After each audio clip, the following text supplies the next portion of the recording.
Ndewo ndị be anyị. Aha m bụ Dr. Chinechuka Ipere. Ana m ekele unu. Nnọọ. Welcome to my channel once again. Today we are going to conjugate past tenses in Igbo.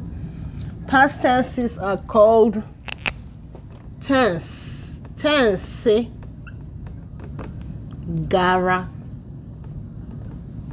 Aga. Gara Aga means something in the past. It has passed. Okay? So we'll pick one light verb. The verb to run. So let's do Iwa. Let me write with a blue pen, blue marker. Iwa. So dot on top, under. E and A are light vowels, okay? So let us see what the nature, the structure will look like. So this means to run. So let's start. Nam. Awa. Also. So this is the present tense, and I'm going to write the past here. Waram.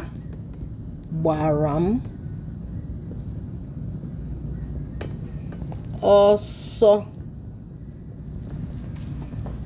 Waram. Also. This is in the present. This is in the past. Anam. Awoso. I am running. I'll write the meaning. I am running. I ran.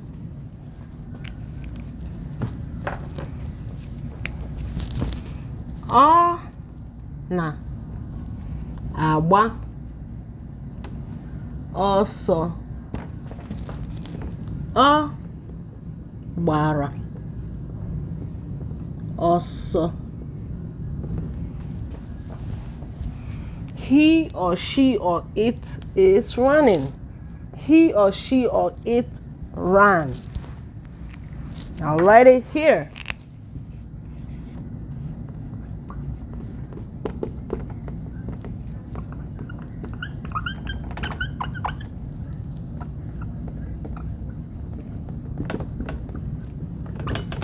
All right, let us look at the structure. This is the root verb. Ba. E is to. Ba, run. Iba, to run. So when we look here, ba, when we conjugate the verb ba, because this is a light vowel, there will be an A here. Look at this. This is the root verb here, right? Because this is a light vowel, this is the structure, addition that we put to the root verb when talking in the past tense. All right? Let me do the next one. Then we're going to tone mark that one. Ina also. Ina agba. Also. Bara. Also, I want you to listen to the difference in sounds. Ina also. Ibara. Also. Also. High mid. Also. High. The difference lies in how you say this, okay? So that you don't speak the two of them with the same sound. Ina boso. Now, we also have to take note of the verbs that come after each other and the need for the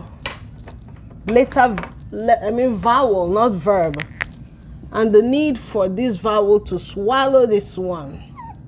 It will open its mouth. This is the lips. And swallow this one, while as this O will swallow this A. So when you say this, instead of you to say ị na-agba ọsọ, you're going to say ị na-agba ọsọ. Ị na, then you have just one A here. Remember, when writing verbs, we don't really swallow. We just leave it, you know, as it is because of this hyphen, this dash here. But when we are doing preposition, we have to actually put that ricum elu. It's called ricum. It means apostrophe. We have to put that apostrophe to swallow. Then we remove the swallowed verb and replace it with an apostrophe on top. When we get to prepositions, we'll talk about it better. All right? So I'm going to write this in English. You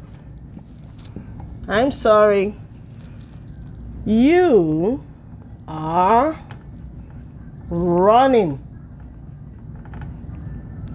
You ran.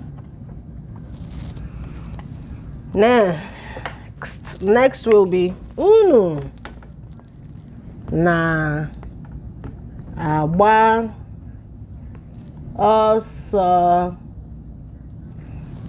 Now, N-O-W, now in Igbo is ugbua. So sometimes the sentence can indicate when the action is happening. So I can literally say, you are running now. So if I want to put a noun here, this is a plural you, right? So we're going to write, you are running. Now, I'm going to write this noun here. Now is ubua. U-bu-a. U-we-u. Space. A.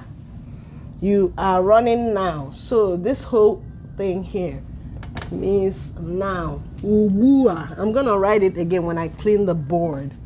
Now the past tense will be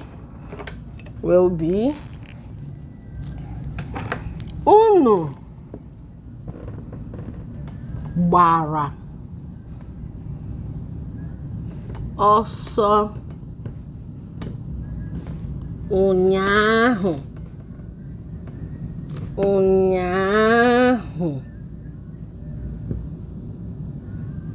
This is a U. O. Okay, it should be an O with a dot under. Ụnyaahụ. Ụnyaahụ is yesterday. So let me write the English. You ran yesterday. I'm going to tow market. Okay? I'm going to tow market. Uno. High, low. Na-agba. Na, low. Remember, these two A, one swallowed the other, and they have the same sound. So we're going to have low, low. High, na, agba. But then when this A swallows this A, you'll be left with only one sound. Then it will sound like na-agba, na-agba. Then it will be unu na-agba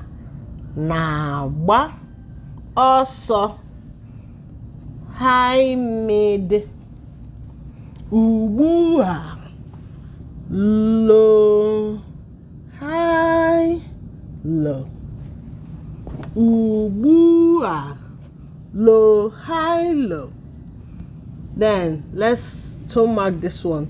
Unu gbara ọsọ ụnyaahụ. High, low. Low, low. High, high. Ụnyaahụ. Low, low. High, low. There should be two A's here, but you know, one A swallowed the other. Okay? One A swallowed the other because unyahu is almost like saying that's yesterday. So ubua is saying, where is that ubua? Ubua is saying this now, but aho is that yesterday. Unya, some people just stop at unya, but it's unya aho, that's yesterday, while as ubua is this now. Give me a second. All right, then the final one is ani. Remember, there's another one. I don't have enough space here, so I'm gonna do the ani na awa. Also, I just included the present tense like a reminder. We've already done this in the past, but for those that haven't seen the past video, this can just be a help. All right, ani na awa ọsọ. Anyị gbara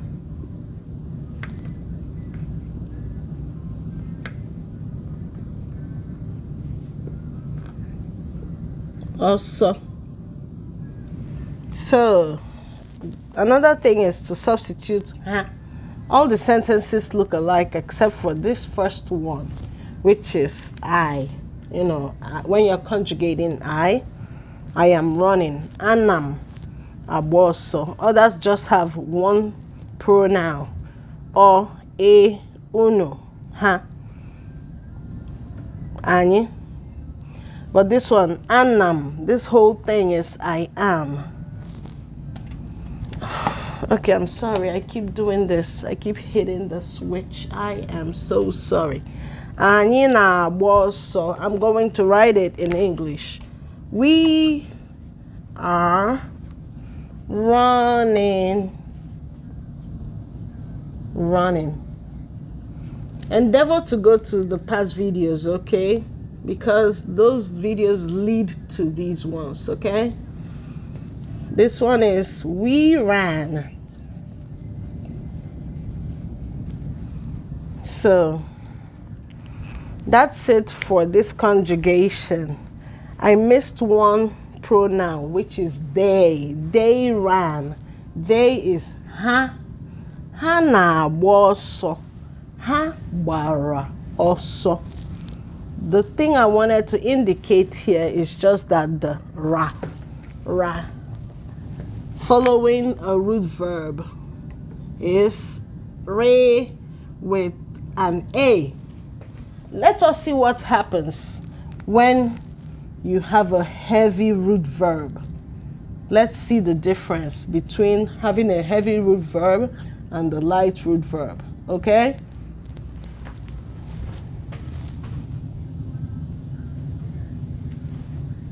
Okay, we have another verb to conjugate. The verb to eat. Iri. Iri. This is the root verb, ri, and this is to. Iri. Iri. Ri. E. That I is heavy. Is the heavy I. Heavy E. The light one is A. The other one is E. A is as light as saying it.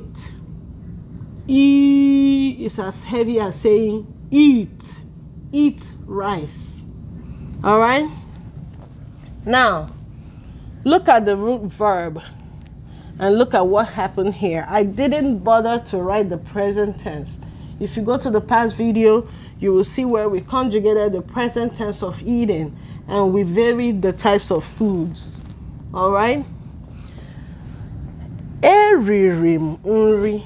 Remember when we were conjugating the present tense, we were always having anam for I. Like if I want to say I am eating, I'll say aname rinri. But here we are saying eririm unri. This is the past tense, or these are the past tenses conjugated already. Eririm unri. Look at this.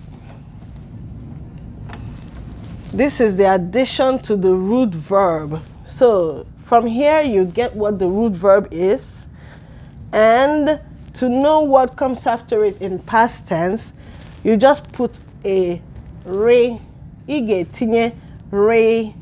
Then you will take this vowel, this heavy vowel here, and put it after the R. Is that making sense? Let me just write another verb on the side to show you what I mean. The verb iku. Iku is to talk, talking, okay? So this is the root verb, right? To make a past tense from here, I will just put an R, then repeat this vowel here. Is that clear? Let me do another verb. Iga. Iga. Most words in Igbo, when they start off with a light verb, the following verbs in that word will end up being light. If it starts with a heavy vowel, the following or subsequent verbs in that word will also be light. However, there are a few that don't follow the rules. Okay? Like, they're just a few. I wanted to say ego, but ego is still heavy. Ego, okay? But as time goes on, we will come across those queer or unique ones. But most times in Igbo, when a word starts with a light vowel, be rest assured that other vowels in that word will also be light.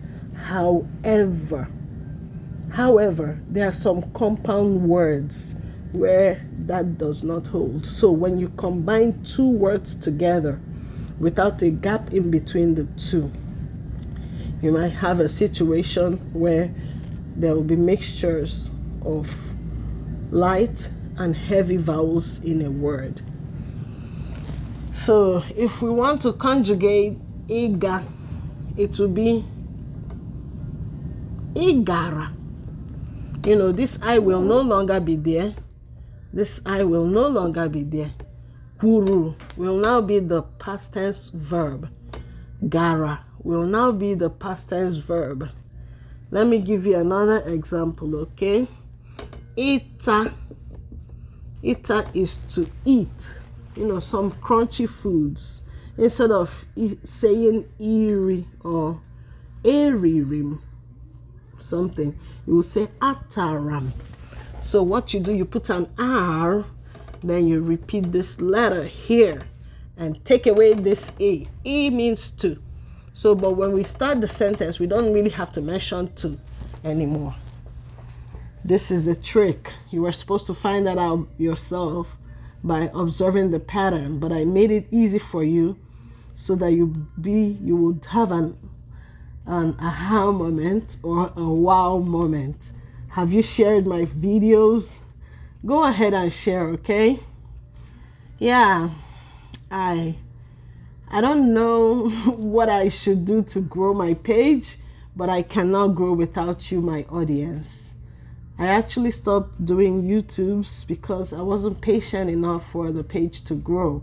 But if you have any clues that can help me blow up, just leave it in the comment below. I love you.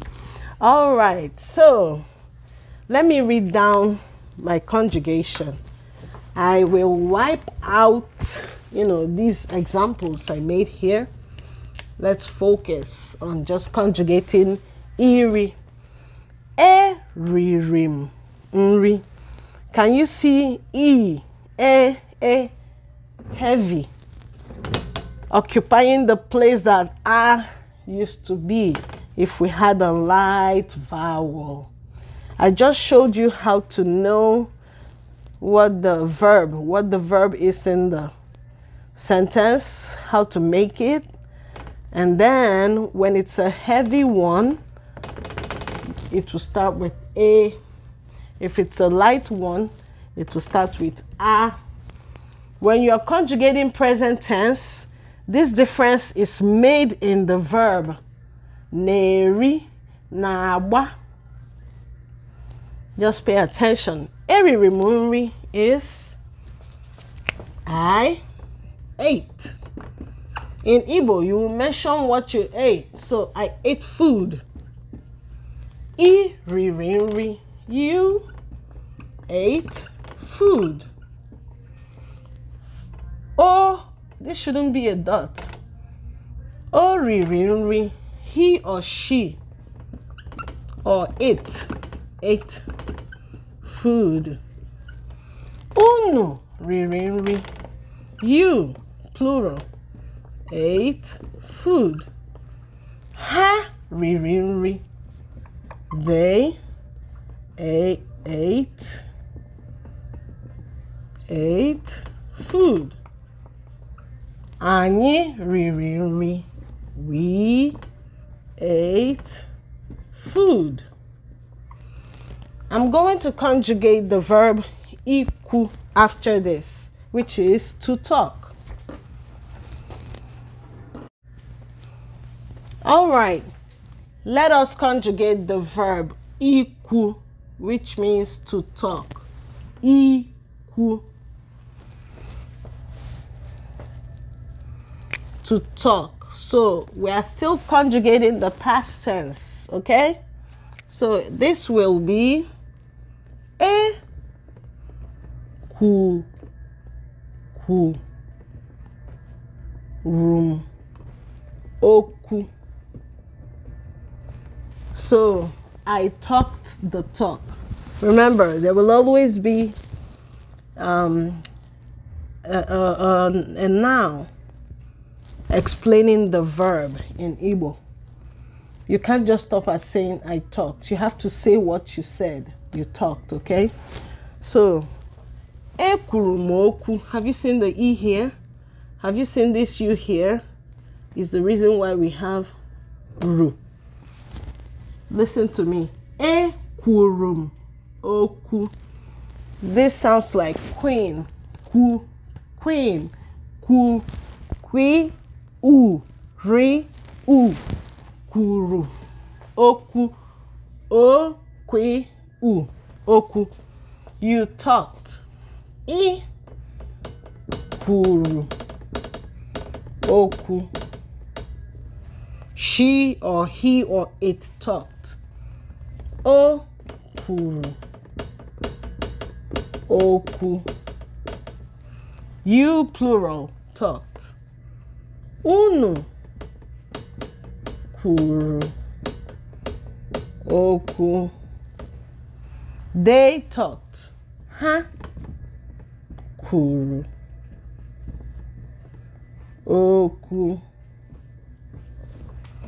We talked. Anyị. Kuru. Oku. Okay, let's read the whole thing down. Ekwuru m okwu. I talked. Ekwuru m okwu. I kwuru okwu. O kwuru okwu. Unu kwuru okwu. Ha kwuru okwu. Anyị kwuru okwu. You can see the meanings here.